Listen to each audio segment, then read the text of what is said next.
Friends, இன்றைக்கி புதுசாக என்ன செய்யலான்னு பார்த்தா 10 நிமிஷத்தில் ராகி சேமியா செய்யலாம். அது எப்படி செய்யலான்னு பார்த்தா இதுதான் ராகி. நைஸ் ராகியாக நான் வாங்கியிருக்கேன். கடுகு, உளுந்து, கருவேப்பிலை, 2லேருந்து 3 பச்சை மிளகா, காரத்துக்கு உங்களுக்கு எவ்வளோ காரம் வேணுமோ அதுக்கு தகுந்த மாதிரி, வெங்காயம், கடலைப்பருப்பு 1 டீஸ்பூன், தக்காளி, ஒரே ஒரு உருளைக்கிழங்கு, எல்லாமே தேவையான அளவு. உருளைக்கிழங்கு வந்து ஆப்ஷனல் தான். நான் இன்றைக்கி இருந்துச்சு அதனால் எடுத்துக்கிட்டேன். இன்றைக்கி தான் டேஸ்ட் பார்க்க போகிறேன் நல்லா இருக்குமா என்னன்றது. நீங்களும் உங்களுக்கு உருளைக்கிழங்கு பிடிக்கும்னா எடுத்துக்கோங்க, இல்லாட்டி இந்த உருளைக்கிழங்கு ஸ்கிப் பண்ணிட்டு பாக்கி எல்லாமே வச்சு செய்யுங்க. ரொம்ப டேஸ்டியாக இருக்கும், சூப்பராக இருக்கும், எல்லாருமே விரும்பி சாப்பிடுவாங்க. வாங்க எப்படி செய்யலான்றது பார்க்கலாம். இப்போ சேமியாவுக்கு தேவையான அளவு தண்ணி ஊற்றிருக்கேன். அது இப்போ உப்பையும் அது கூட சேர்த்து போட்டுடலாம். உப்பு போட்டாச்சு. 10 நிமிஷம் வேக வச்சா போதும்.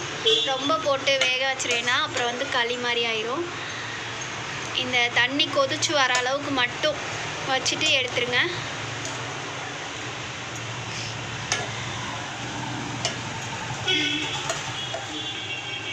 இப்போ தண்ணி கொதிச்சு வரட்டும். அதுக்குள்ளே நம்ம வந்து காய்கறி வந்து வதக்கிடலாம். ஆயில் ஊற்றிடலாம். 1லேருந்து 2 ஸ்பூன் ஊற்றுறேன். நான் 1 பேக்கெட் போட்டிருக்கேன், அதனால் 1 ஸ்பூன் செல்லம், ஆயில், கடுகு,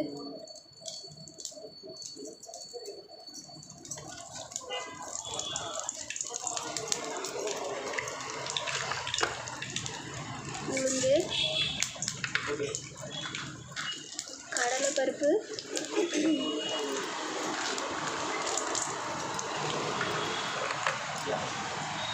கருவேப்பிலை, கொஞ்சம் ஃப்ரை ஆகட்டும். வரமிளகாய் எல்லாமே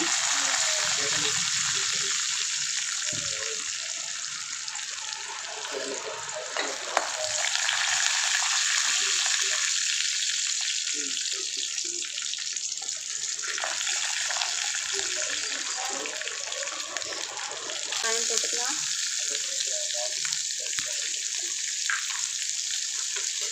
எல்லா காயும் ஒரே நேரத்தில் போடலாம். எனக்கு வெங்காயம் நல்லா வெந்தால் தான் எனக்கு ரொம்ப பிடிக்கும். அதனால் நான் கொஞ்சம் ப்ரௌன் ஆகுற வரைக்கும் நான் வந்து ஃப்ரை பண்ணுவேன். இப்போ நம்ம தக்காளி போட்டோம்னா கரெக்டாக இருக்கும்.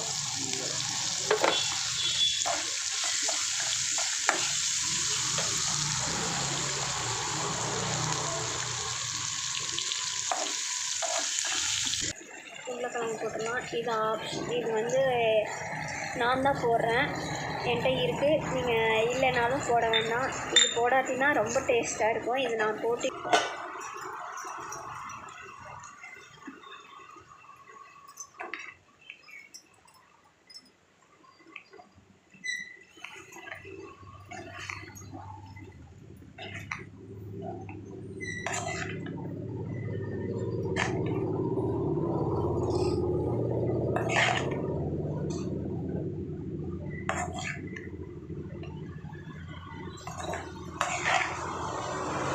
இல்லாட்டி இப்படி ஒட்டிக்கிச்சுன்னா அது களி மாதிரி ஆயிடும்.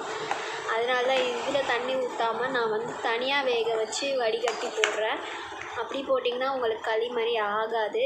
நீங்கள் டேரெக்டாக தண்ணி ஊற்றினீங்கன்னா களி மாதிரி ஆயிரும், அப்புறம் யாருமே சாப்பிட மாட்டாங்க. இந்த மாதிரி ட்ரை பண்ணி பாருங்கள், எல்லாத்துக்கும் பிடிக்கும். லைக் பண்ணுங்கள், ஷேர் பண்ணுங்கள், சப்ஸ்கிரைப் பண்ணுங்கள். மறக்காமல் பெல் பட்டனையும் அமைக்கிட்டு போயிருங்க. நாளைக்கு புது வீடியோவோட பார்ப்போம். பாய்.